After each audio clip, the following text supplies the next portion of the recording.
चतुर्गति प्रवचन माला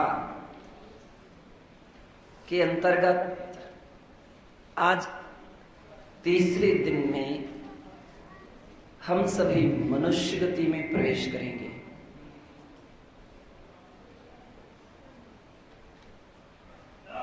मनुष्य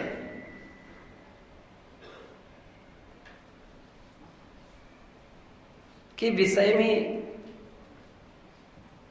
जो भी वर्णन किया जाएगा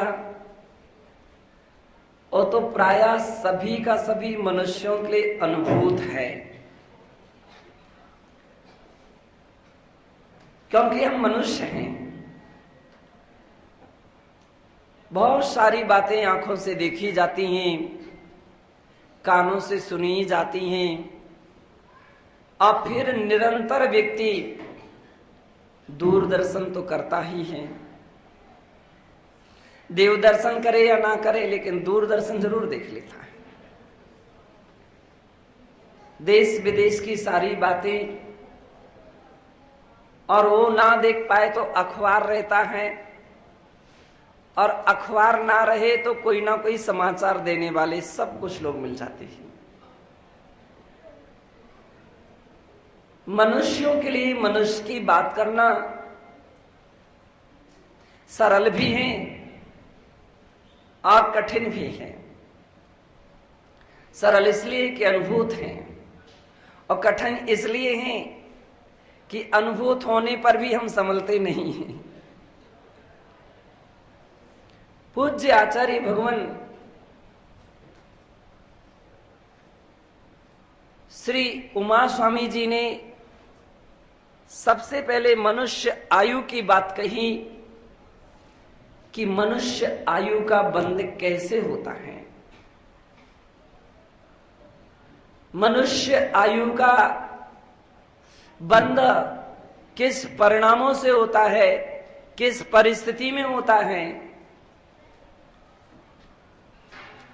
कौन कर सकता है। तो मनुष्य तो एक जंक्शन है, जहां पर चारों गतियों से प्राणी आ भी सकते हैं और चारों गतियों के लिए जा भी सकते हैं। कोई भी कहीं भी अवरोध नहीं है। देव पर्याय में अवरोध है कि देव मर करके त्रियंश हो सकता है, मनुष्य हो सकता है, लेकिन नारकी नहीं हो सकता, और देव से देव पर्याय प्राप्त नहीं हो सकती। मात्र दो ही रास्ते हैं देव के लिए, या तो मनुष्य हो या त्रियंश हो। और नारकी जीव के लिए भी दो ही रास्ते हैं, या तो वह मनुष्य हो या त्रियंश हो। नरक से डायरेक्ट कोई व्यक्ति देव पर्याय को प्राप्त नहीं कर सकता। त्रियंश के लिए चारों रास्ते खुले हुए हैं। मनुष्य और त्रियंश के लिए चारों रास्ते खुले हुए हैं। देव भी हो सकता है, त्रियंश से त्रियंश भी हो सकता है, त्रियंश से मनुष्य भी हो सकता, और त्रियंश से नरक पर्याय में भी पहुंच सकता है। फिर भी अंतर है। त्रियंश से मोक्ष नहीं हो सकता, लेकिन मनुष्य से मोक्ष हो सकता है। इसलिए पांचवा रास्ता भी खुला है मनुष्य के लिए। बंधो, मनुष्य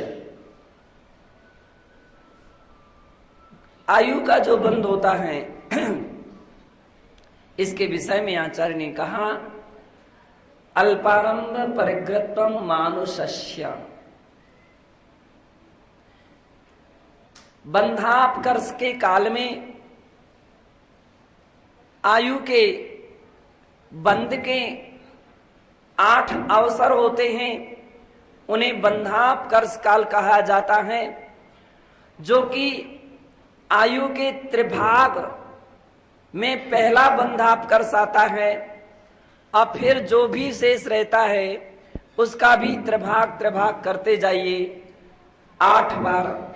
तो 8 बार बंधापकर्ष का काल आता है। आगम कहता है कि जीव के लेशा स्थान, कसाई स्थान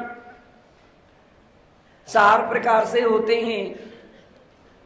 जघन्य, अजघन्य, अनुत्कृष्ट और उत्कृष्ट।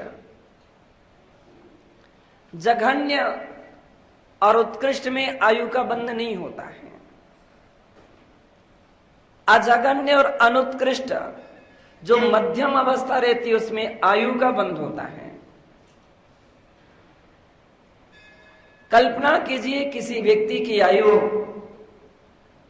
90 वर्ष की है तो उसका पहला बंधापकर्ष काल 60 वर्ष के बाद पहला अंतर्मुहूर्त में आएगा। और उस समय अगर जघन्य परिणाम रहे तो आयु का बंध नहीं होगा, उत्कृष्ट परिणाम रहे तो आयु का बंध नहीं होगा, मध्यम होंगे तो बंध होगा। पहले बंधापकर्ष में बंध नहीं हुआ तो दूसरा अपकर्ष काल आएगा। अब 30 वर्ष का त्रिभाग बनाइए तो 20 वर्ष के बाद पहला अंतर्मुहूर्त आएगा। उसमें आयु के बंध की योग्यता है, लेकिन वहां पर भी जघन्य अजघन्य परिणाम रहे तो भी अगली आयु का बंध नहीं होगा। अनुत्कृष्ट या अजघन्य परिणाम होना चाहिए। ऐसा क्रम 8 बार देखना चाहिए। 8वीं बार भी यदि आयु का बंध ना हुआ तो आगम कहता है अंतिम अवस्था में जब आयु केवल अंतर्मुहूर्त शेष रह जाती है उसे असंक्षेपद्धा काल कहते हैं। और उस काल में नवीन आयु का बंध होता है, नियम से होता है। उस समय ना तो उत्कृष्ट परिणाम रहते हैं न जघन्य रहते हैं, तो नियम से कोई ना कोई आयु का बंध हो जाता है। बंधापकर्ष काल में अजघन्य अनुत्कृष्ट रूप जहां परिणाम है वहां अल्पारंभ परिग्रहत्वम की भावना है। व्यक्ति के लिए परिग्रह के प्रति अनासक्ति है, संतोष है, अथवा त्याग के भाव हो रहे हैं। ज्यादा नहीं रखना है, इतने से ही हमारा काम चल जाएगा। बंधो, ऐसे जीव मनुष्य आयु का बंध करते हैं। संतोष धारण किए हैं जो है उसी में संतोष है। आचार्य भगवान कहते हैं कि अल्प आरंभ भी होना चाहिए। जो निरंतर बहु विघातक कार्य करते हैं, बहुत सारे जीवों की हिंसा जैसे कार्य करते रहते हैं, तो आचार्य कहते हैं कि नरक आयु का बंध करते हैं। और जिनके अंदर में आरंभ सारंभ के भी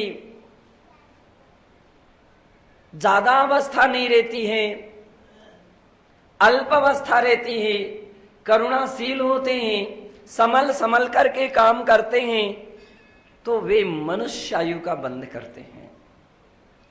मनुष्य आयु के बंध में आचार्य उमा स्वामी ने 2 हेतु दिए। एक तो अल्पारंभ परिग्रहत्वम मानुषस्य और दूसरा दिया है स्वभाव मार्दवम च। मार्दव स्वभाव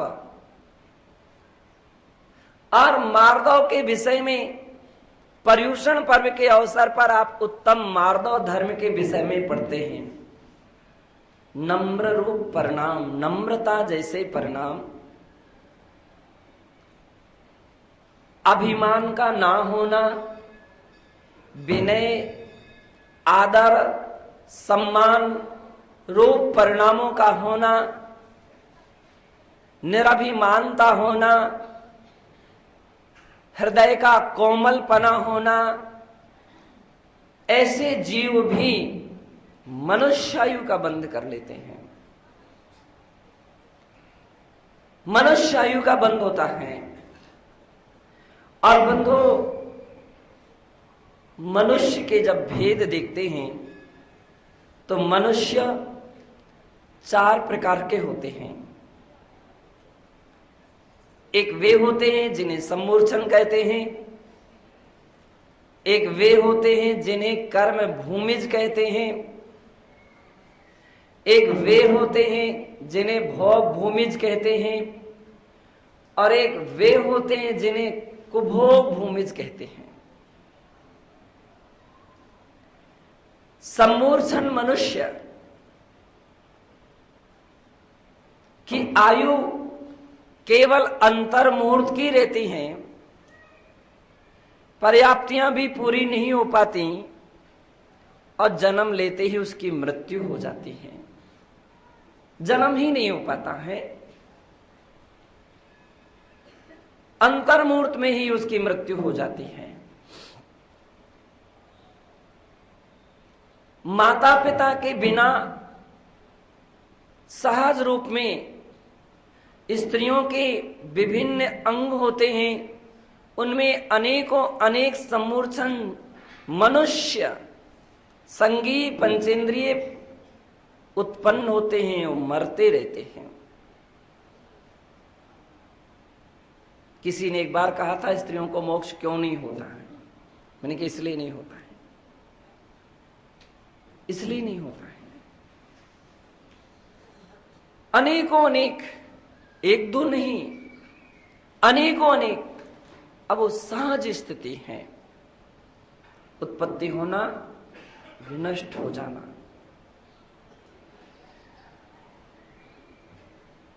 उस सम्मूर्छन मनुष्य कहलाता है।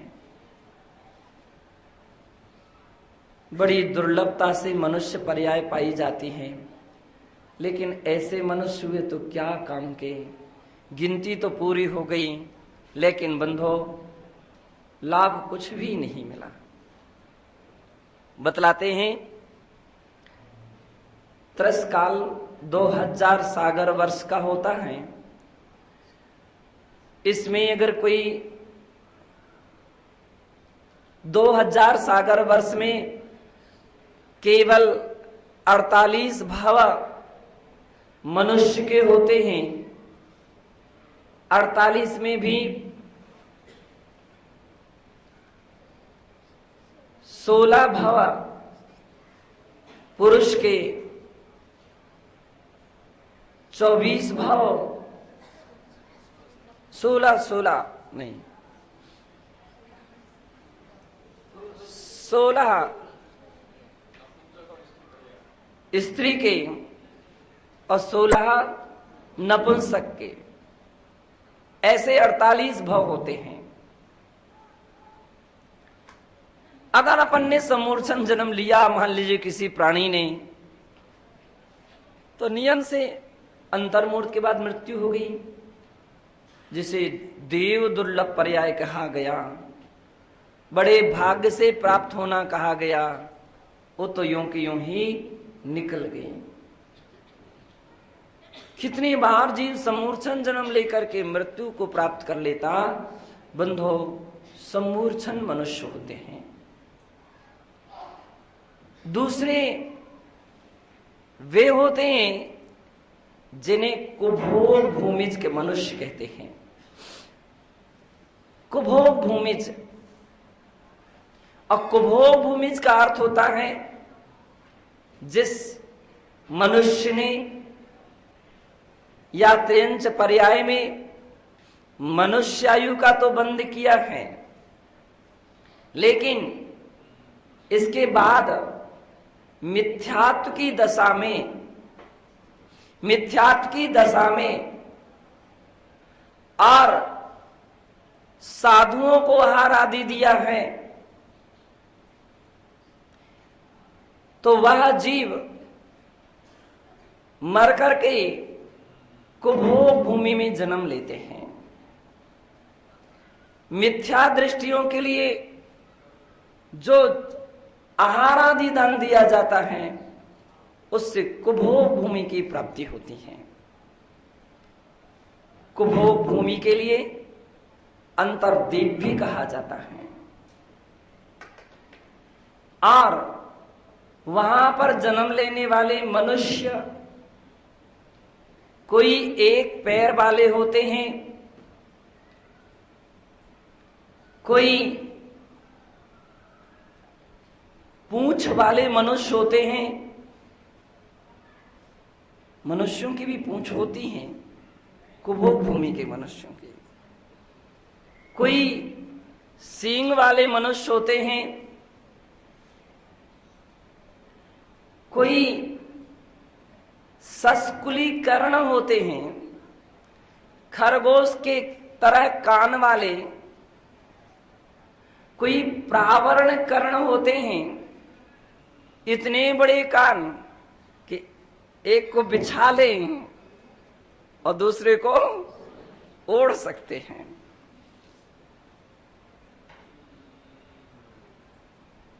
कोई हाथी के मुख जैसे वाले मनुष्य, कोई बिल्ली की मुख की तरह मनुष्य, कोई घोड़े के मुख की तरह मनुष्य, आदि आदि कुभोग भूमि के मनुष्य हैं।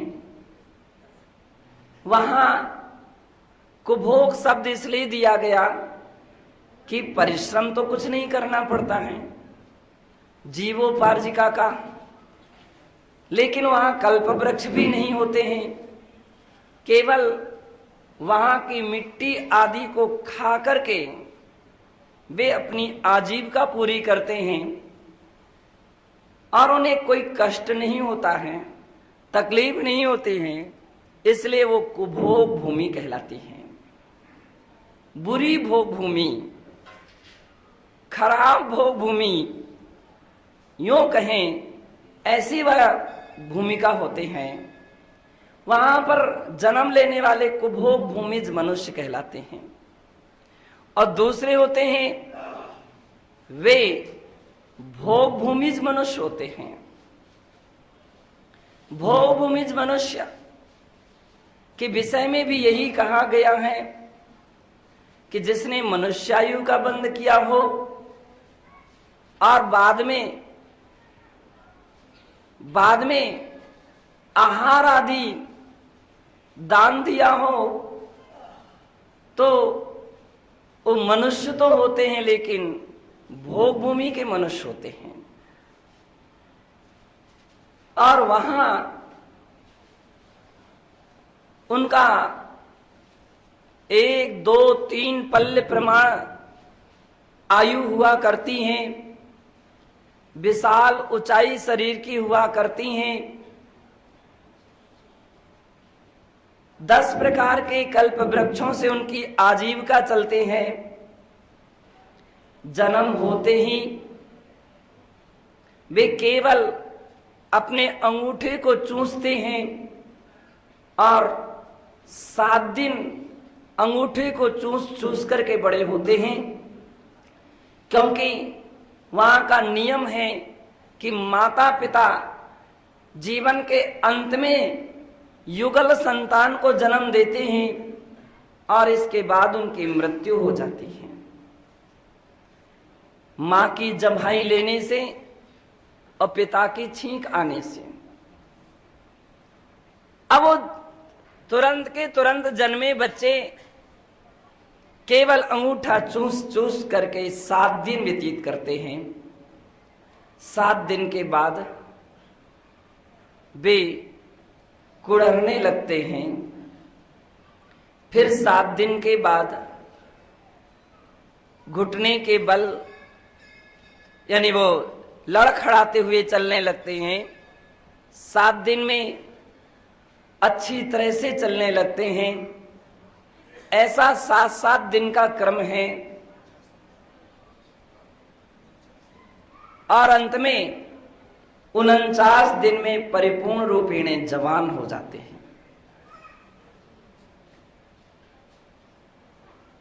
योग वहां ऐसा है, नियोग वहां का ऐसा है कि वे ही युगल पति पत्नी के रूप में परिवर्तित हो जाते हैं और सारा जीवन वहां से कल्प वृक्षों के माध्यम से अपना व्यतीत करते हैं। कल्प वृक्ष 10 प्रकार के होते हैं। भोजनांग यानी जो भोजन की सामग्री दे, पानांग पीने लायक सामग्री दे, भूषणांग जो आभूषण दे, वस्त्रांग जो वस्त्र दे, भाजनांग जो बर्तन दे, ग्रहांग जो मकान आदि दे, तुर्यांग संगीत की सामग्री दे और ज्योतिरांग जो प्रकाश को प्रदान करे वह ज्योतिरांग है। मध्यांग का अर्थ होता है जो विभिन्न प्रकार के फल रसों को प्रदान करता है, वह मध्यांग है। तो इस प्रकार से 10 प्रकार के कल्प वृक्ष प्राणी की आवश्यक जीवन में आवश्यकताओं की पूर्ति करते हैं और उस समय के लोगों के लिए इससे अधिक कोई आवश्यकता ही नहीं होती है। उतने में ही वो सब संतुष्ट होते हैं। उन्हें व्यापार नहीं करना पड़ता, सर्विस नहीं करनी पड़ती है, केवल सहज मात्रा में सामग्री प्राप्त होती है पंचेंद्रियों के विषय भोगों की। इसलिए बंधो उस स्थान पर जन्म लेने वाले प्राणियों को भोग भूमिज मनुष्य कहते हैं। वे भोग भूमिज मनुष्य हैं जिन्होंने आहार दान दिया है, दिलाया है, अनुमोदना की है। उत्तम पात्र के लिए तो उत्तम भोग भूमि प्राप्त होती है, मध्यम पात्र के लिए तो मध्यम भोग भूमि प्राप्त होती है, जघन्य पात्र के लिए तो जघन्य भोग भूमि प्राप्त होती है। बैर विरोध नहीं होता, मंद कसाई होते हैं, लड़ाई झगड़े नहीं होते, वहां किसी प्रकार का अन्याय अनीति अत्याचार नहीं होता है, वहां अन्य प्रकार के रोग बीमारी नहीं होते हैं बंधो, और भोग भूमि कहलाती है।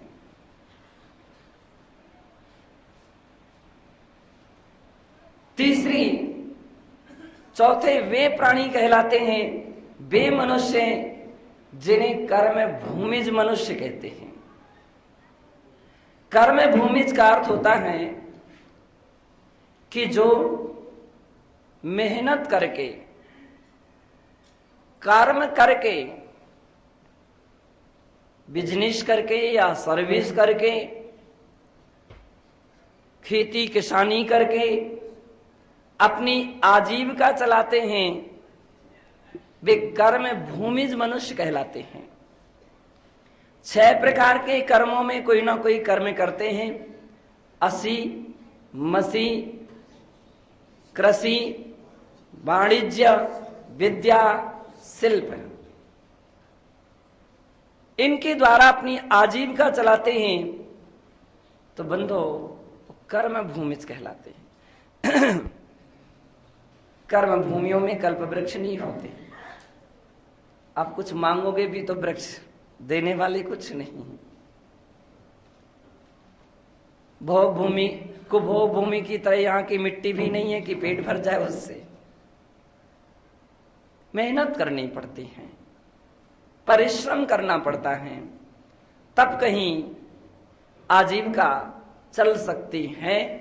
इस कारण से इसे कर्म भूमिज कहा जाता है। अपन सभी कर्म भूमिज मनुष्य कहलाते हैं।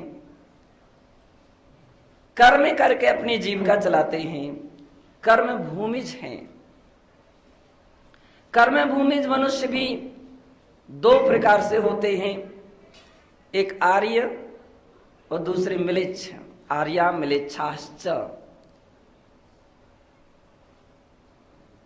मिलेच्छ उन्हें कहते हैं जिनका आचार विचार सही नहीं रहता है, खान पीन सही नहीं रहता है, संस्कार ही उनके अच्छे नहीं होते हैं।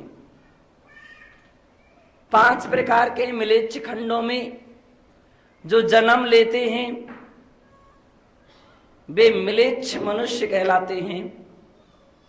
मिलेच्छ 2 प्रकार के होते हैं, एक वे जो मिलेच्छ खंड में जन्म लेते हैं और एक वे जिनका आचरण जाति से तो खंड से तो आर्य खंड के हैं, आचरण इनका अच्छा नहीं रहता है, खान पीन सही नहीं रहता है, शराब मांस अंडे आदि आदि अभक्ष पदार्थों का सेवन करते हैं, तो उसके लिए आर्य खंडज मिलेच्छ कहा जाता है।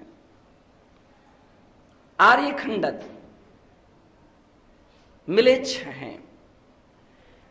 आर्य खंडज आर्य वे कहलाते हैं कि जिनका जन्म तो आर्य खंड में हुआ है, जिस खंड में अपन रह रहे आर्य खंड है, और आचरण भी जिनका अच्छा होता है, खान पीन और मर्यादाएं, मर्यादित भोजन, सभ्यता जिनके अंदर में पाई जाती है, वो आर्य खंडज मनुष्य कहलाता है। सोचने विचारने की विशेष क्षमता होती है, कर्तव्य अकर्तव्य का ज्ञान होता है, हेय उपाधि का ज्ञान होता है, वो आर्य खंडज आर्य मनुष्य हैं। वैज्ञानिकों ने भी इसी प्रकार से मनुष्य की परिभाषा देते हुए कहा है कि जो विचारशील होता है, डार्विन ने मनुष्य की परिभाषा इसी प्रकार से दी, जो विचारशील होते हैं वे मनुष्य हैं। मुझे लगता है उसने गोमटसार जीवकांड पढ़ा होगा अथवा उससे मिला जुला वाक्य कहीं से सुना होगा, क्योंकि सिद्धांत चक्रवर्ती नेमीचंद्र महाराज ने मनुष्य की परिभाषा लिखते हुए कहा है कि यद्यपि मनुष्य गति नाम कर्म का उदय जहां होता है वो मनुष्य कहलाता है, लेकिन वे लिखते हैं मण्णन्ति जदो नित्यं मणिनि न्यूना मनुकृणा जम्हा मणुभवाय सव्वे तम्हा ते मानुषा भणिया। मण्णन्ति जदो नित्यम, जो मननशील होता है यानी विचारशील होता है, चिंतनशील होता है, कोई भी कार्य करने के पहले अच्छी तरह से सोच विचार कर लेता है कि करना चाहिए अथवा नहीं करना चाहिए, इससे लाभ मिलेगा अथवा नहीं मिलेगा, ये उचित है या अनुचित है, इत्यादि जो अपने विचार से, अपने ज्ञान से, अपने विवेक से सोचता है। और आप तो इतना ही सोचते हो केवल कि कौन सा बिजनेस करना चाहिए, सराफे का कि कपड़े का, इसमें अधिक मुनाफा होगी या इसमें अधिक होगी। विचार तो करते हैं, इसलिए विचारशील हैं, मनुष्य हैं। मुझे क्या करना चाहिए, क्या नहीं करना चाहिए। व्यक्ति लोग व्यवहार को निभाता है, कोई प्रोग्राम होता है तो रिश्तेदारों को जरूर बुला लीजिए, पड़ोसियों को जरूर बुला लीजिए, क्योंकि हम किसी को बुलाएंगे तो दूसरा अपने लिए भी बुलाएगा, दूसरे को सम्मान देंगे तो दूसरा कभी अपने लिए भी सम्मान देगा, किसी को भोजन कराएंगे तो अभी अपने लिए भोजन कराएगा, पानी की पूछेंगे तो अपने लिए पानी की पूछेगा, सुख दुख में सहयोगी होंगे तो वह भी हमारे सुख दुख में सहयोगी बनेगा। सोचता तो है मनुष्य, लेकिन इसके आगे भी तो सोच होना चाहिए। केवल इतना ही सोच करने वाला रखने वाला मनुष्य नहीं है, हित और अहित के विषय में भी सोचे कि हमारी जीवन नैया किस दिशा में जा रही है, किस दिशा में जाना चाहिए। यदि हमारा जीवन दुर्व्यसनों में गया, पापों में गया, अन्याय अनीति में गया, अधर्म में गया, तो दुर्गति प्राप्त हो जाएगी, और अच्छे कार्यों में गया तो सद्गति प्राप्त होगी। ये भी सोचने वाला केवल एकमात्र मनुष्य है, वही ये सब सोच सकता है कि हमारे लिए अच्छे कार्य करना चाहिए। जीवन में केवल पुराना पुण्य ही सब कुछ नहीं है, वो तो उदय में आकर के अपना काम कर रहा है, फल दे दे करके खिरता जा रहा है, लेकिन नया भी कुछ होना चाहिए। पूज्य गुरुदेव आचार्य श्री विमल सागर जी महाराज अपने प्रवचनों में एक बात, बहुत अच्छी बात बोलते थे, और बोलते थे कि आज का व्यक्ति अधिकांशतः बासी खाता है। बासी, और आप लोग तो बासी खाते कि ताजी हैं? सभी बासी खा रहे हैं। ऐसे भी तो होंगे कोई लोग ताजा पसंद होगा जिन्हें, बहुत कम बासा अधिक खा रहे। जब मैंने एक बार धर्म सभा में पूछी कि कौन कौन बासी खाता है, तो बहुत कम हाथ ऊपर हुए। मैंने कि ताजी कितनी खाते हैं, तो बहुत सारे हाथ ऊपर हो गए। ताजी तो ताजा सबको पसंद है, बासा पसंद नहीं है, लेकिन खाते बासा है। बासा का अर्थ है पुराने पुण्य की जो कमाई है, अगले भोग की कमाई है, उसको खाना बासा खाना है। पुराने पुण्य के उदय से तुम्हें मनुष्य पर्याय मिले, अच्छा परिवार मिला, धन संपदा मिली, और उसको क्रम क्रम से पूरी कर देना, ये तो पुरानी कमाई है। पुरानी कमाई कब तक चलेगी? ज्यादा समय तक नहीं चलती है। बतलाते हैं बाप का धन ज्यादा समय तक नहीं चलता, लेकिन अपने पुरुषार्थ से कमाया गया जो धन है वो अधिक समय तक चलता है, वह अधिक समय तक चलता है। इसलिए बासा नहीं खाना चाहिए। अब बासा खाओ कोई बात नहीं है, लेकिन आगे की भी तो तैयारी रखो, किसके बाद क्या होगा, जब ये पूरा हो जाएगा फिर आगे क्या होगा, कुछ रहेगा, बचेगा कि नहीं, और नहीं बचे तो इसके पहले तैयारी करके रख ले, वो समझदारी है। वे विचारशील मनुष्य हैं जो अपने जीवन को अच्छे सत्कर्तव्यों के द्वारा सफल करते हैं, और भविष्य में भी इतना कमा करके रख लेते हैं कि उन्हें कभी दर दर की ठोकरें नहीं खानी पड़ती हैं। पुण्यानुबंधी पुण्य उसे कहते हैं, पुण्यानुबंधी पुण्य इसे कहते हैं। भविष्य के लिए भी हमको सोचना चाहिए। भगवान के दर्शन जरूर कीजिए, रात्रि भोजन मत कीजिए और मत किसी को दीजिए। पार्टियां भी दें तो अच्छी बात है, ये लिख दे कि संध्या काल का भोजन शाम के 5:30-6 बजे तक ही दिया जाएगा, कृपया समय का ध्यान रखें। मुझे ध्यान है कि अन्य लोगों की ओर से जब जैन समाज के लिए आमंत्रण कार्ड आते हैं तो जिनके अच्छे व्यवहार होते हैं उस कार्ड में छपा रहता या हाथ से लिख देते हैं कि आप जैन समाज के लोगों के भोजन की व्यवस्था शाम को की गई, सूर्यास्त के पहले की गई है, सूर्यास्त के पहले की गई है। और ऐसी बात जब भी हम सुनते हैं तो मुझे बड़ा आनंद आता है, बड़ी खुशी होती है कि देखो एक जैनेतर आपका इतना सम्मान रखे हुए हैं कि आपके भोजन की व्यवस्था सूर्यास्त के पहले की गई है, आप अवश्य पधारें।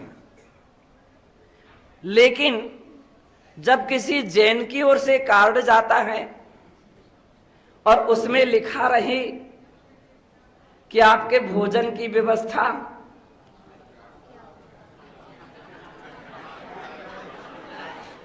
आपके आगमन तक के, क्या लिखा रहता है, उपलब्ध रहेगी, तो मुझे बड़ा खराब लगता है। ऐसा लगता है कि दूसरा तो तुम्हारा सम्मान कर रहा है लेकिन तुम जान करके अपने सम्मान को खो रहे हो, जान करके अपने सम्मान को समाप्त कर रहे हो। जब वह आकर के यह सब कुछ देखता है तो या तो उसके मन में प्रश्न खड़ा होता है कि देखो कैसे जैन, मैंने तो उनके लिए सूर्यास्त के पहले बुलाया था और ये हमको जैन होकर के भी रात्रि में भी आमंत्रण कर रहा है। आश्चर्य उसको होता है। तो उसके दो रूप होते हैं, या तो आपको टोकेगा अथवा भविष्य में अब कार्ड देगा तो उस लेन को चेंज कर देगा और वही लेन जो पहले से लिखता आया वही लिखता जाएगा। बंधो, अपने सम्मान की कीमत कीजिए। हम लोग बंबई में थे तो बिहार के समय रास्ते से गुजरते तो कई एक होटलों के पोस्टर वगैरह रोड पर दूर दूर से लगे रहते थे और उसमें लिखा रहता था जैन फूड, जैन फूड। मुझे आश्चर्य होता था, मैंने कहा ये जैन फूड क्या है, क्या अलग से कोई वस्तु है क्या, कहीं दूसरा तो गड़बड़ नहीं हो गया है। एक बार एक होटल वाला ही मेरे साथ चल रहा था, एक दुकान वाला, उसने अपनी दुकान के सामने पाद प्रक्षालन कराए, आरती उतारी। मैंने धीरे से उसका हाथ पकड़ा, मैंने कहा चलो मेरे साथ थोड़ा, वो साथ हो गया। मैंने कहा ये बतलाओ ये जैन फूड क्या है। तो बोला कि महाराज बिना लहसुन की बगरी सब्जी दाल, बिना प्याज की, बिना आलू की और शाम को तैयार होने वाला भोजन जैन फूड है। मुझे बड़ी खुशी हुई। उनकी अच्छा,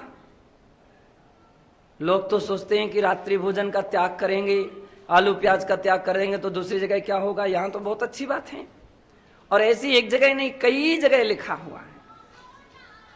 और ये भी मुझे मालूम था, बाद में किसी ने बतलाया कि जैन फूड खाली होटल ही नहीं है, प्लेन में भी अलग से गुजरात सरकार ने तो जैन फूड की और महाराष्ट्र सरकार ने स्वतंत्र व्यवस्था रखी है, और जगह का तो मुझे पता नहीं, सब जगह है जैन फूड। और कहीं जैन होकर के कोई दूसरा व्यक्ति चाइनीज और कौन से दूसरे देश की सामग्री मंगाए, तो आश्चर्य लगता है कि भैया तुम जैन क्यों हुए? तुम्हें जैन नहीं होना चाहिए था, जैन कुल में जन्म नहीं लेना चाहिए था। शासन तुम्हारी इतना ध्यान रख रहा है और तुम अपनी इंद्री को इतना कंट्रोल नहीं कर पा रहे। मैं सोचता हूं कि अगर तुम इतने भी अगर अमुक सामग्री के आदी हो तो इतनी तो मर्यादा रख लो कि कम से कम तुम घर में भली कुछ भी कितने बजे खाते रहो। जिस कार्ड जो आया है कि शाम को आपके भोजन की व्यवस्था की गई, तो शाम के समय पहुंचिए। भली रात्रि भोजन का त्याग ना हो तो भी सूर्यास्त के पहले पहुंचिए और उसके इस उत्साह को वृद्धिंगत कर दीजिए। वो भी खुश हो जाए, वो भी खुश हो जाए। आप आलू प्याज का त्याग अवश्य कीजिए और ना भी कर सके तो कम से कम जहां जैन फूड लिखा हुआ है वहां जैन फूड ही मंगाइए। वहां कम से कम लहसुन प्याज खा करके जैन को बदनाम मत कीजिए। जैन पने को बदनाम नहीं करना चाहिए, इतना जरूर ध्यान रखना चाहिए। मेरा विषय तो आर्यखंड की बात चल रही है। आर्यखंडज मनुष्य होते हैं और आर्यखंडज मनुष्य के आचार विचार अच्छे होते हैं। आचार्य महाराज सिद्धांत चक्रवर्ती नेमी चंद्र महाराज लिखते हैं, मनंति जदो नित्यम, जो नियम से मननशील होता है, चिंतनशील होता है, मणेन न्यूना, और मन से निपुण होता है, सोचने विचारने में ज्यादा देरी नहीं लगती है। और वही सोचना विचारना कहलाता है समय पर जो सोचा जाए। बाकी तुम कितना भी सोचते रहो, समय के बाद वो सोच महत्वपूर्ण नहीं रहता है।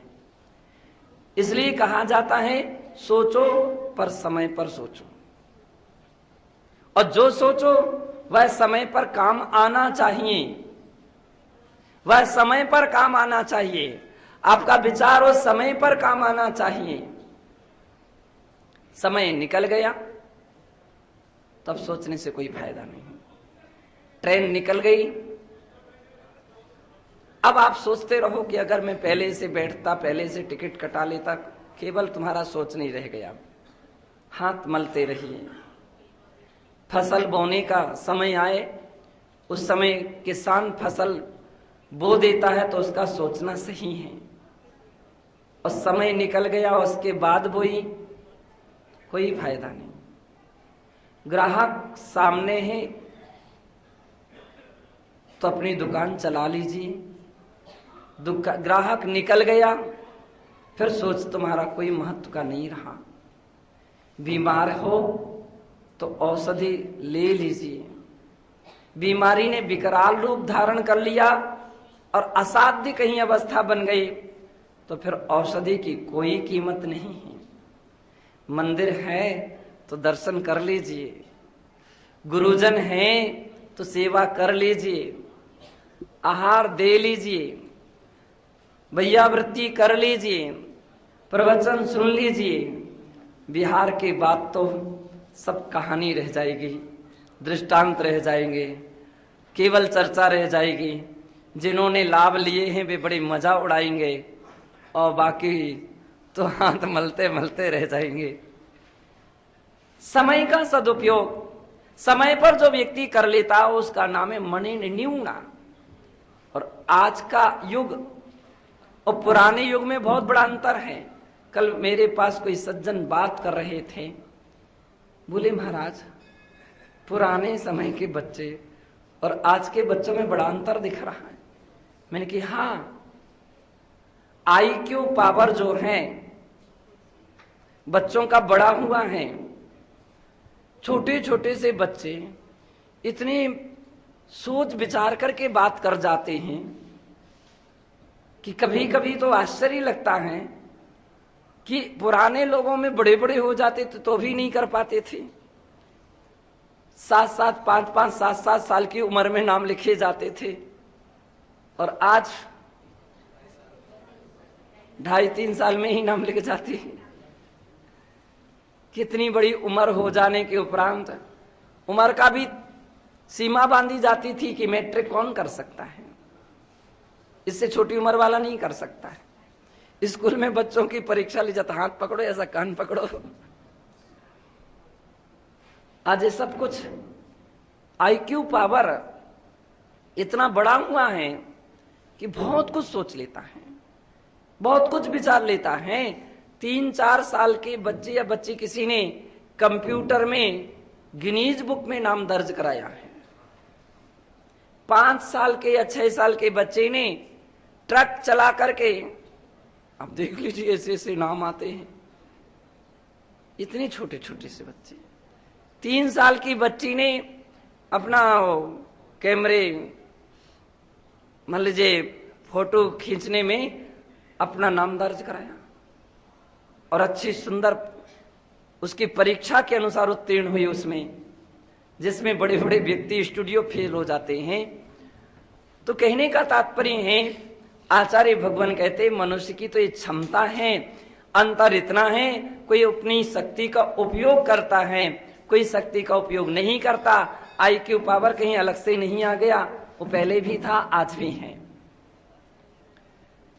बस इतना है कि आज उसका उपयोग प्रारंभ छोटी सी उम्र से किया जाता है, पहले इस प्रकार का प्रयास नहीं किया जाता था। छोटे छोटे बच्चे ऐसी सुंदर सुंदर भाषण दे करके जाते हैं, एक्शन के साथ बात करते हैं, बड़ा आश्चर्य बड़ा लगता है कि हाँ कितनी अच्छी उन्नति पा रहे हैं। बंधो मणि न्यूना, मन से जो निपुण है, जिसने अच्छा प्रयास किया है, आज भी मनुष्य के अंदर वह निपुणता है। जो लोग उसका सदुपयोग करते हैं उनका मन निपुण होता है, और जो सदुपयोग नहीं करते हैं वे उनकी मशीन जाम हो जाती है, सोचने विचारने की क्षमता नहीं रहती है, ज्यादा समय तक जो सोते रहते हैं। अभी वैज्ञानिक हेतु आया कि जो व्यक्ति निपुण क्यों नहीं हो पाता है, कुशल क्यों नहीं हो पाता है, तो उसका हेतु दिया जो ज्यादा समय तक सोते हैं, सीमा से अधिक सोते हैं, आलसी प्रकृति के होते हैं, आलसी प्रमादी होते हैं, उनका माइंड का विकास ज्यादा नहीं हो पाता। और जो सीमित सोते हैं, निरालस्य होते हैं, उनका माइंड का विकास बहुत अधिक होता है। छोटे बच्चे प्रश्न करें और जो माँ केवल बंद करो, शांत रहो, चुप रहो, शांति से बैठो, उन बच्चों का विकास ज्यादा नहीं हो पाएगा। और यदि बच्चा पूछे मम्मी कहाँ जा रहे हो, बेटा मंदिर, मैं भी चलूंगा, अच्छा चलो। ये कौन है? ये महावीर भगवान है। महावीर भगवान? हाँ महावीर भगवान। ऐसे क्यों बैठे हैं? चलते क्यों नहीं हैं? खड़े क्यों नहीं हैं? देखते क्यों नहीं हैं? आशीर्वाद क्यों नहीं देते? अब उनके छोटे छोटे प्रश्नों के उत्तर देती जाए माँ, तो उसका कैचिंग पावर इतना अच्छा रहता है, वो सारी बात बहुत जल्दी याद होती जाती है उसको। कैचिंग पावर तो बड़े लोगों का भी होता है, लेकिन हमारी एनर्जी बड़े होने के बाद बहुत जगह विभक्त हो जाती है, बहुत सारे एरियाओं में विभक्त हो जाती है, तो उसका गति बहुत कम हो जाती है, कम मात्रा में एक दिशा में पहुंच पाती। बच्चों की अन्य जगह ज्यादा फैली नहीं होती है, तो सही दिशा पर पहुंचते हैं, तो बहुत जल्दी कैचिंग पावर उनका, मतलब लोग बातों को कैच कर लेते हैं, अवधारणा में रख लेते हैं, याद कर लेते हैं। तो चिंतनशील होना चाहिए, प्रमादी नहीं होना चाहिए, ज्यादा समय तक सोना नहीं चाहिए, और हर बात के प्रश्न होना चाहिए और उनके उत्तर भी खोजना चाहिए। और उत्तर देने वालों को उत्तर देते रहना चाहिए। इससे माइंड का विकास होता है। मणिन न्यूना मणुक्कणा, और जिसका मन उत्कृष्ट होता है वह मणुक्कणा कहलाता है। उत्कृष्ट मन, विशाल हृदय, विशाल विचार, विशाल चिंतन जिसके पास होते हैं तो उसके पास सहिष्णुता होती है, धैर्य होता है। जितना उदारशील व्यक्ति होगा, छोटी छोटी बातों पर झगड़ेगा नहीं, छोटी छोटी बातों पर जल्दी निर्णय पर नहीं बैठ जाएगा, सोचेगा इस विषय में, विचारेगा कि मुझे ऐसा करना चाहिए कि नहीं करना चाहिए, क्योंकि उसका उत्कृष्ट मन है। मन तो पशुओं पर भी रहता है लेकिन वे नहीं सोच पाते हैं। मनुष्य मणुक्कणा कहा गया, उत्कृष्ट मन वाला होना चाहिए। वो हर समय बहुत जल्दी सोचता तो है लेकिन धैर्य भी रखता है, भावुक नहीं होता है। और अंतिम हेतु आचार्य महाराज देते हैं, मणुभवाय सब्बे।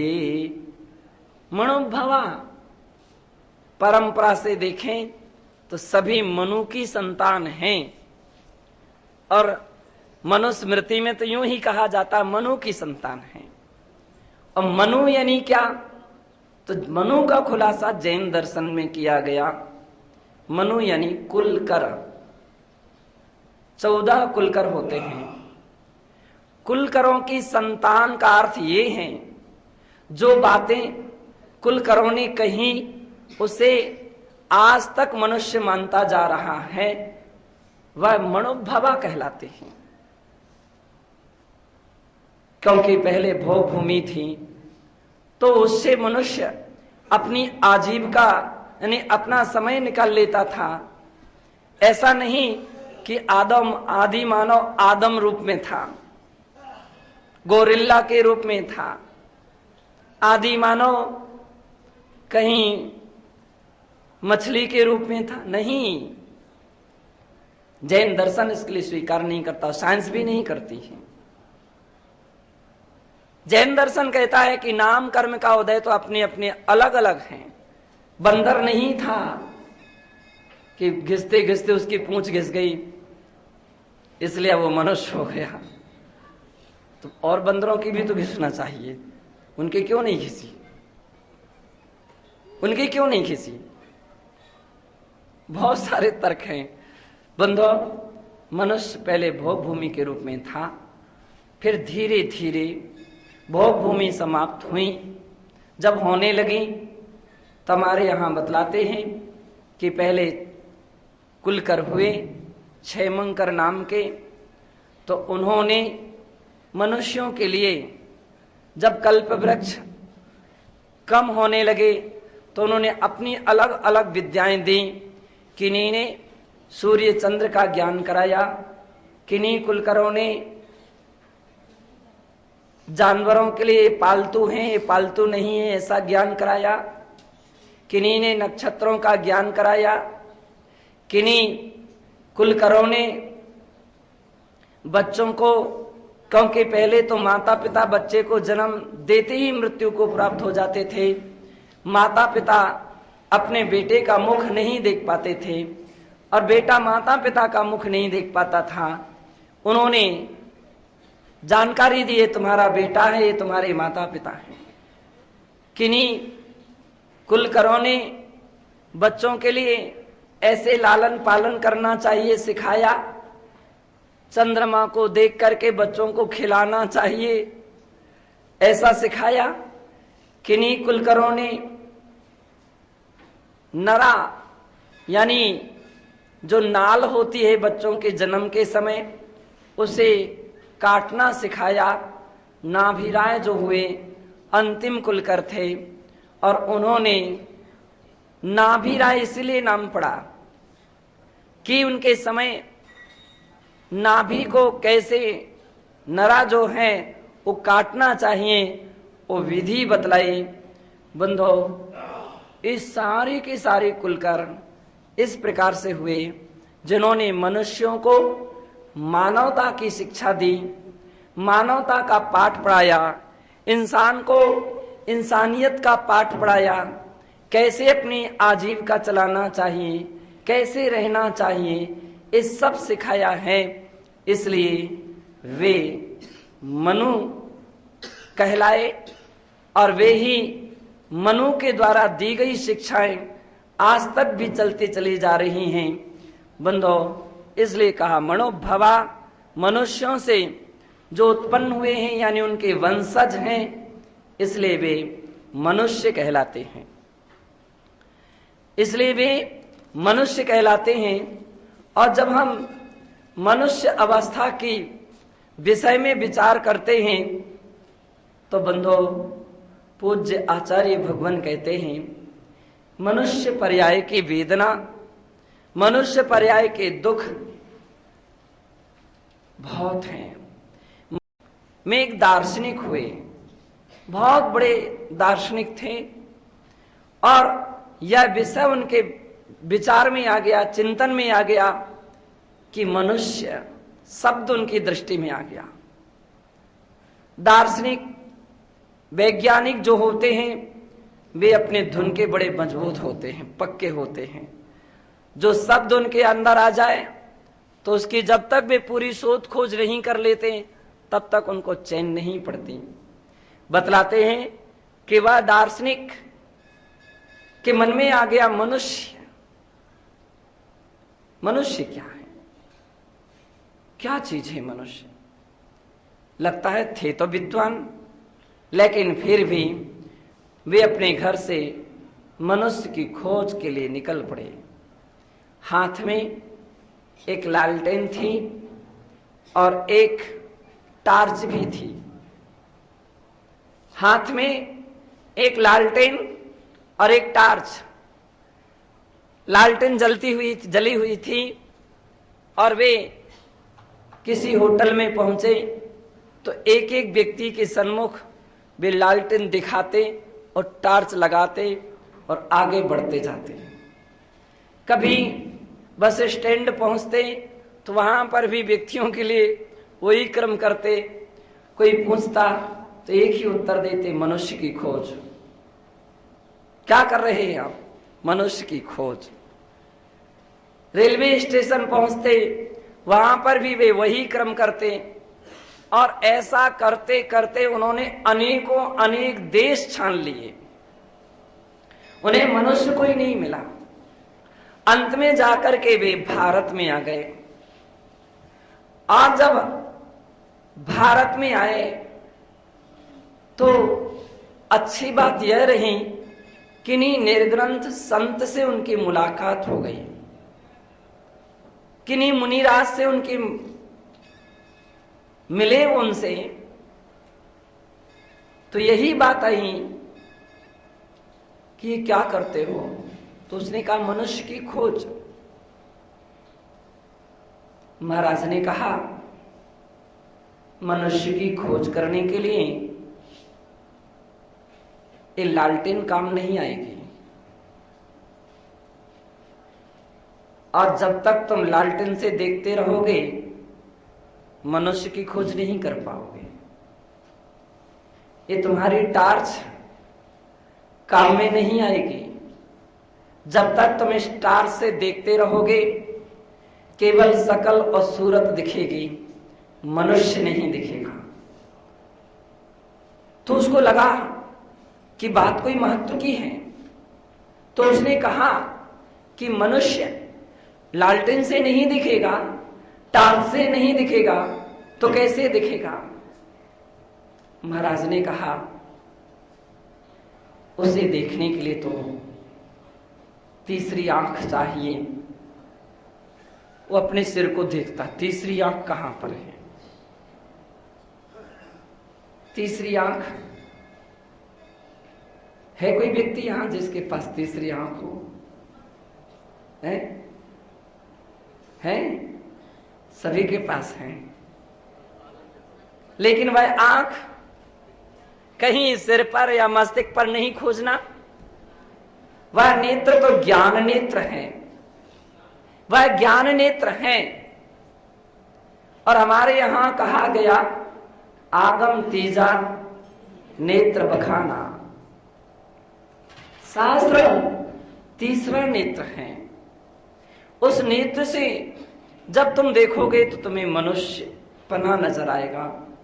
और बंधु, उसने सबसे पहले उन्हीं मुनिराज के लिए नमस्कार किया और कहा कि मैंने मनुष्य को खोज लिया, मनुष्य मुझे मिल गए। मनुष्य का अर्थ है कि वह अपने जीवन में कोई ना कोई ज्ञान नेत्रों से ऐसे निर्णय ले और उस पथ का चयन करे जो पथ हमारे लिए निर्वाण तक पहुंचा दे, मुक्ति तक पहुंचा दे, मोक्ष तक पहुंचा दे, अथवा उत्तम सुख और शांति तक रख दे। वह मनुष्य है।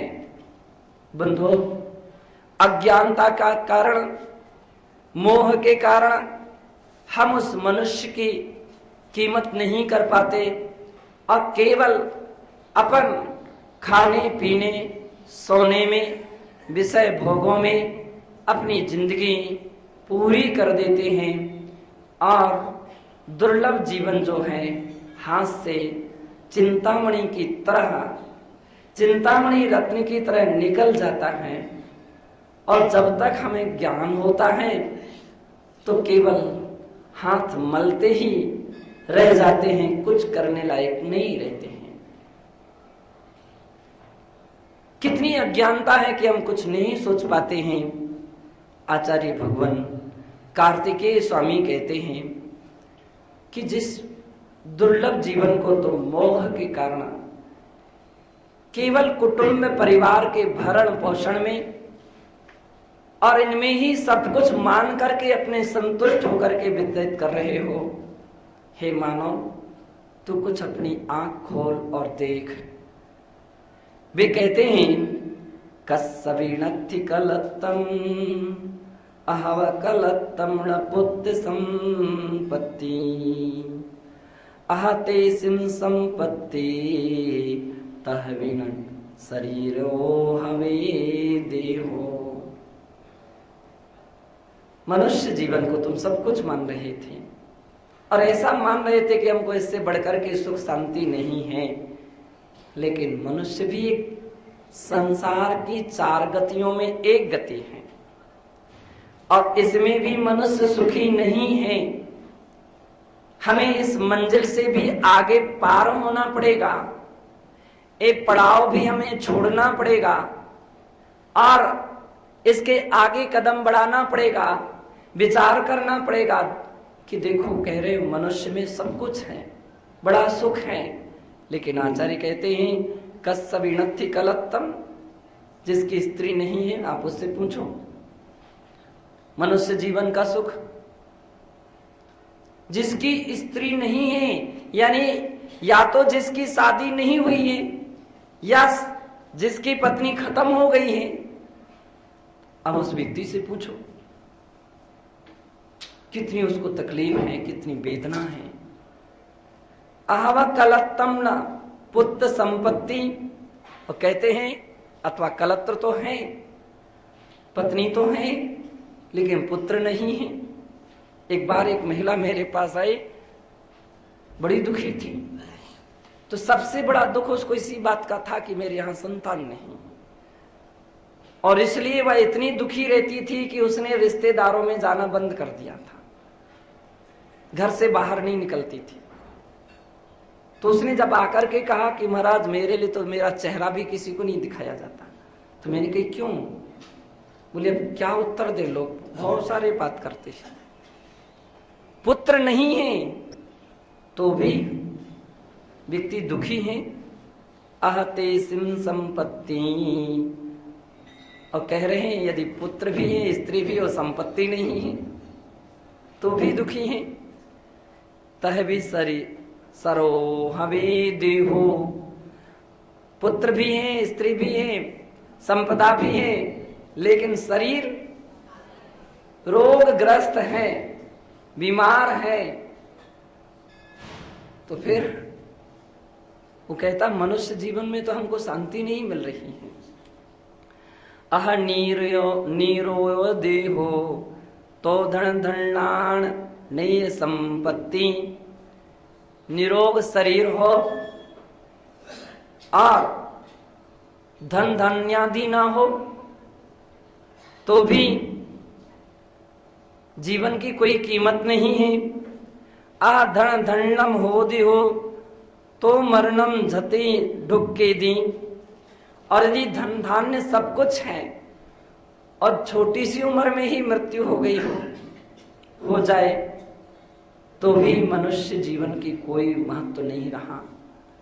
कस्सवि दुष्ट कलत्तम कस्सवि दुर्वसन वसनयो पुत्तो कस्सवि अरिशम बंधो कस्सवि दुहिदा विदुच्चर्या।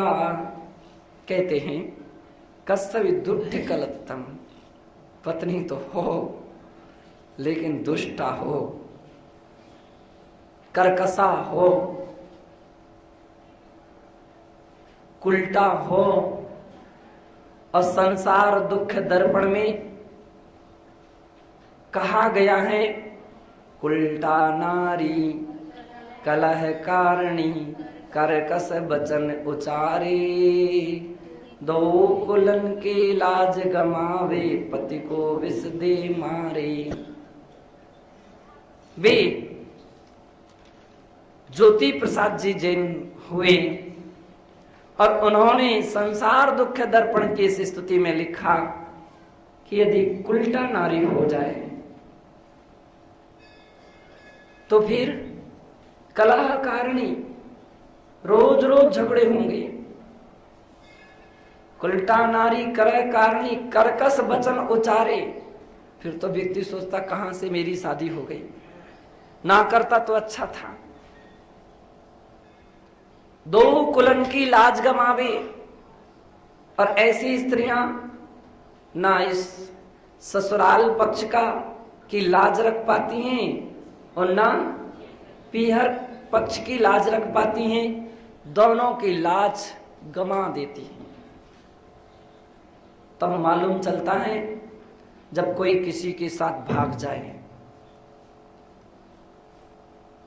कोई किसी के रख ले, तब मालूम चलता है कि अपनी जिंदगी में कितना बड़ा गलत काम कर लिया है। किसी कुल की लाज नहीं रखी, अथवा प्रस्ताव किसी अन्य जाति में शादी करने का रखे और शादी कर ले, अथवा कोई भी किसी भावुकता में अपघात कर ले, तो दोनों कुल की लाज समाप्त हो जाती है। सारे कुटुंब परिवार के लिए बड़ा फीका देखना पड़ता है। तो आचार्य महाराज कह रहे हैं कुल्टा नारी कर पति को विष दे मारे। पति को भी ऐसी भी नारियां होती हैं, आवेग में विवेक खो देती हैं, या तो आत्महत्या कर लेती है या पति को विष दे देती है। एक कंटक कहां से है मेरे यहां, मार देते हैं। तो कह रहे हैं कि ऐसी कस्सवि दुष्ट कलत्तम कस्सवि दुर्वसन वसणियों पुत्तो, पुत्र नहीं हुआ तो भी परेशानी है, और पुत्र हुआ और दुर्व्यसनी हुआ तो माता पिता परेशान हैं। दुर्व्यसनी हुआ पुत्र तो परेशान है। कस्सवि अरिसम बंधु, बंधु कुटुंब परिवार शत्रु की तरह हो जाए, शत्रुता जग जाए, तो बंधु घर में ही जहां शत्रुता हो जाएगी तो वहां तो सारा मोहल्ला और सारा नगर में कहां शांति मिलेगी। कैसी भी परिस्थिति क्यों ना हो, घर में विवाद नहीं होना चाहिए। अगर हो जाए तो जल्दी से जल्दी हल कर लेना चाहिए, जिस भी प्रकार से संभव हो सके, क्योंकि घर का झगड़ा सबसे खतरनाक होता है। कौरव पांडव और भरत और बाहुबली की आज तक प्रसिद्धि चली आ रही है कि भाई भाई लड़े, भाई भाई लड़े, और इतने लड़े कि एक दूसरे के जानलेवा हो गए। बंधु, इसलिए आग लगे तो तुरंत बुझाओ, उसको जलने मत दीजिए। कस्सवि दुहिता भी दुच्चर्या, यदि दुहिता यानी बेटी हो और दुष्चरित्रा हो तो उसके परिवार के विषय में तो कहना ही क्या, माता के ऊपर पिता के ऊपर कैसा वज्रघात जैसा होता है। तो वह कहते हैं कि हर व्यक्ति के लिए चाहिए, मर्यादा स्त्रियों की तभी तक है, तभी तक सम्मान है जब तक आपके सिर का पल्लव मर्यादा में है। जिस दिन पल्लू की मर्यादा समाप्त हो जाएगी उस दिन सब कुछ तुम्हारा समाप्त हो जाएगा। मरदी सुपुत्तो कस्सवि, कस्सवि महिला विणस्य दे इट्ठा, कस्सवि अग्गिपलितम गिहम कुडम्बम च ढज्जी।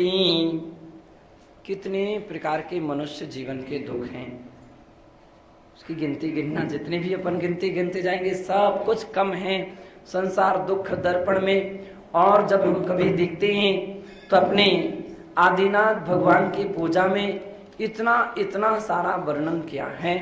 इसलिए इस बात के लिए हमको पूरा ध्यान रखना है कि मनुष्य हो तो मनुष्यता के साथ रहना चाहिए।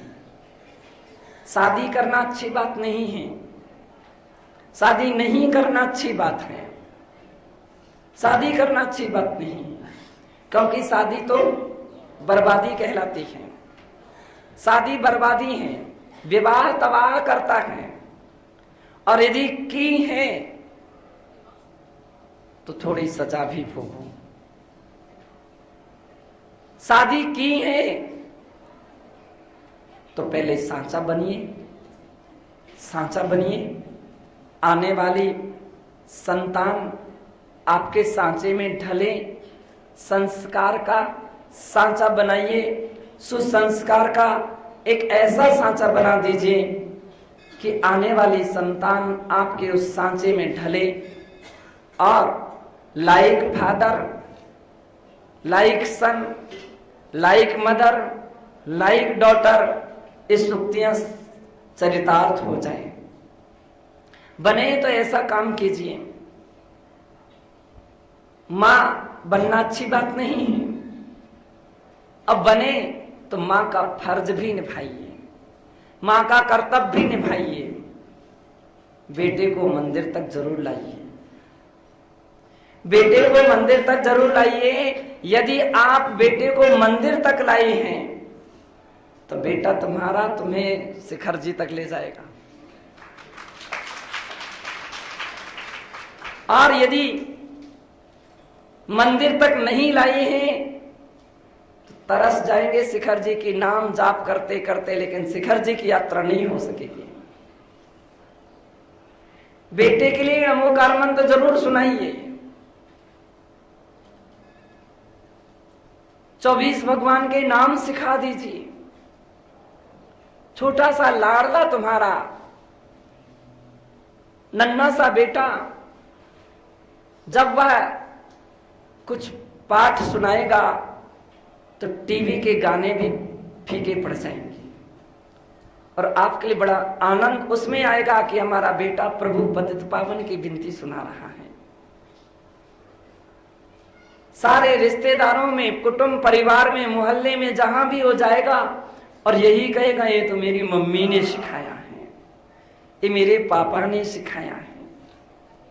बंधु, सारी जगह और कुल दीपक बन जाएगा। सम्मान इतना ही नहीं, मृत्यु की बेला में और कुछ ना सुना सके तो नमोकार मंत्र तो आपको जरूर सुनाएगा। और यदि आज आपने उसको टीवी खोल करके बैठा दिया है, रोता है, काम नहीं करने देता है, बैठ यहां ये देख, तो वृद्ध अवस्था में आपके लिए भी यही कहेंगे, बहुत खूं खूं खूं करते हैं, बैठो माँ बाप, ये टीवी खोल दिया और इतना उसका वॉल्यूम बढ़ा देंगे कि आपकी कोई सुन भी नहीं पाएगा और बैठे बैठे ही जीवन लीला समाप्त हो जाएगी। लेकिन कल्याण नहीं होगा, भगवान के नाम से कल्याण होगा, टीवी से नहीं होगा। इसलिए इतना जरूर सिखाइए, बेटे को महाराजों तक जरूर लाइए। मुसलमान लोग कभी जाते हैं, उनके कोई जुम्मा वगैरह के दिन आते हैं, मैं बच्चों के साथ जाते हैं, और आप आते हो तो अकेले आते हो। इतनी दुकान चल रही है क्या उनकी दुकान नहीं है? कुछ ना कुछ क्षण तो बच्चों को भी सुसंस्कार में डालिए। यदि एक बार आप महाराजों के पास लाए हैं तो तुम्हारा बच्चा कभी शराब नहीं पिएगा, मांस अंडे नहीं खाएगा, और तुम्हारे कुल परंपरा में कलंक नहीं बनेगा, कलंक नहीं लगने देगा। जो बेटा एक बार महाराज के चरणों में आ गया है तो महाराज आलू प्याज का त्याग, रात्रि भोजन के त्याग कराएंगे नहीं, सहज मात्रा में करेगा। जब देखेगा मोहल्ले के सारे बच्चे आहार दे रहे हैं तो मम्मी हमको भी एक धोती दे दो, हमको भी धोती पहना दीजिए। और बंधो, उसकी जीवन यात्रा बहुत अच्छी बनेगी, बहुत सुखद रहेगी। इसलिए मां केवल अच्छी ही नहीं बने लेकिन सच्ची भी बने, पिता केवल अच्छे ही नहीं सच्चे बने, जो बच्चे की जिंदगी पर्यंत याद रहे कि मां के संस्कार हैं। ट्रकों में तो लिख देते हैं लोग, माता के संस्कार, मां का आशीर्वाद, पिता का आशीर्वाद। तो ऐसा भी आशीर्वाद दीजिए कि उसका जीवन सच्चा जीवन बन जाए। तो बंधु, माता पिता होना सार्थक हो जाएगा और आपका मनुष्य जीवन प्राप्त करना सार्थक हो जाएगा, सफल हो जाएगा। मैं तो यही कहता हूं, सत्य तो ये है। हमारे आचार्यों ने कहा मनुष्य गति 4 गतियों में श्रेष्ठ है। वह इसलिए कि मनुष्य गए भी तबो, मनुष्य गति में ही तप हो सकता है, इसलिए तपस्या करना चाहिए। मनोगवि गए भी महवदम शैलम, और मनुष्य गति में ही सकल महाव्रत यानी मुनिव्रत हो सकता है, इसलिए दीक्षा लेना चाहिए। मनोगदेवी झाणम संयमो संयम और ध्यान केवल मनुष्य गति में होता है, इसलिए संयम धारण कर लेना चाहिए। मनोगदेवी होई निर्वाणम, और मनुष्य गति से ही निर्वाण की प्राप्ति होती है, इसलिए मनुष्य गति श्रेष्ठ मानी गई है, देव दुर्लभ पर्याय मानी गई है, भाग्यवान व्यक्तियों के लिए प्राप्त होना कहा गया है। लेकिन उन्हें जो इसको पाकर के सार्थक कर लेते हैं। और मैं कहता हूं, घबराओ नहीं। एक दिन मैंने ये बात कही कि सबको महाराज बनना चाहिए, तो एक सज्जन खड़े हो गए, बोले सब बन जाएंगे तो आहार कौन कराएगा? मैंने कही आहार की चिंता तुम्हें लगी है? मुनि महाराज आहार की चिंता नहीं रखते हैं। आहार का विकल्प जिनको आ जाए तो वे मुनि नहीं रहेंगे, स्वादु हो जाएंगे, साधु नहीं रहेंगे। संत तो आहार की चिंता ही नहीं करते, इसलिए आहार की कोई व्यवस्था लेकर के नहीं आते हैं, सब छोड़ करके आ जाते हैं। तो ये चिंता मत कीजिए कि आहार कौन देगा, कौन कराएगा। भाग्य में होगा तो मिलेगा और नहीं होगा नहीं मिलेगा। आहार के लिए दीक्षा नहीं ली जाती है, कर्मों को क्षय करने के लिए दीक्षा ली जाती है। आहार मिले या ना मिले, लेकिन कर्मों का क्षय हो, ये हमारा मुख्य उद्देश्य होना चाहिए। एक ने एक बार एक व्यक्ति ने और कहा, एक व्यक्ति ने और एक बात कहा, बोले महाराज सभी दीक्षा ले लेंगे तो फिर श्रावक कौन रहेगा? ये भी छोड़ दीजिए, ये विकल्प छोड़ दीजिए, ये चिंता तुम्हें नहीं करना है। हमारे यहाँ कहा है कि श्रावक भी हमेशा हमेशा बने रहेंगे। जो मुनि नहीं बन पाएगा वो श्रावक रहेगा। इसलिए श्रावक की चिंता मत कीजिए। एक हमारे संघ में कुछ त्यागी व्रती थे, तो अक्सर कर जब धीरे धीरे आहार देना सीख जाते हैं तो दीक्षा भूल जाते, दीक्षा लेना। एक बार मैंने कहा कि भैया तुम्हें दीक्षा कब लेना है, दीदी तुम्हें दीक्षा कब लेना है? बोले महाराज अभी नहीं लेना है। मैंने कहा क्यों? बोले मैं दीक्षा ले लूंगा तो आपको आहार कौन कराएगा, आपको आहार कौन कराएगा? मैंने तुम्हारे बल से हम आहार नहीं लेते, जब तुम नहीं थे तब भी आहार हमारा चलता था, और दीक्षा ले लोगे तो भी आहार चलता रहेगा, और आएंगे और मिलेंगे। बंधु हम कभी ऐसा विचार ना करें। और अंत में जाकर के आचार्य भगवान वीरसेन स्वामी धवला में कहते हैं कि तुम महाराज मुनि बन सको या ना बन सको, योगी बनो या ना बनो, लेकिन उपयोगी तो बन ही जाओ। योगी बन सको तो अच्छी बात है, और नहीं बन सके तो उपयोगी बन जाओ। हम योगियों की संगति में रहें, योगियों की संगति में अपना समय गुजारें, तो कम से कम संसार की अन्य गतियों में नहीं भटकेंगे और हम मोक्ष मार्ग की ओर अपने कदम बढ़ाते रहेंगे। खरगोश की चाल नहीं, कछुआ की सही और सही चींटी की चाल सही, धीरे धीरे भी चलते रहेंगे तो एक दिन अपन मंजिल को पहुंच जाएंगे, प्राप्त कर लेंगे। चींटी पैदल चलती रहे तो दिल्ली तक नहीं पहुंच पाती है, नहीं पहुंच पाएगी, उसकी जीवन लीला पूरी समाप्त हो जाएगी। लेकिन वही चींटी किसी प्लेन में जाने वाले व्यक्ति के शर्ट पर चढ़ जाए, उसकी शर्ट पर चढ़ जाए तो आराम से दिल्ली पहुंच जाएगी और बहुत जल्दी पहुंच जाएगी, कोई परेशानी नहीं रहेगी। आप अपने कदमों से मोक्ष को पा सके बहुत अच्छी बात है, नहीं पा सके तो कम से कम संतों की सेवा करके बंधो अपने जीवन को सार्थक और सफल करना चाहिए। जय बोलिए महावीर भगवान की।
Hare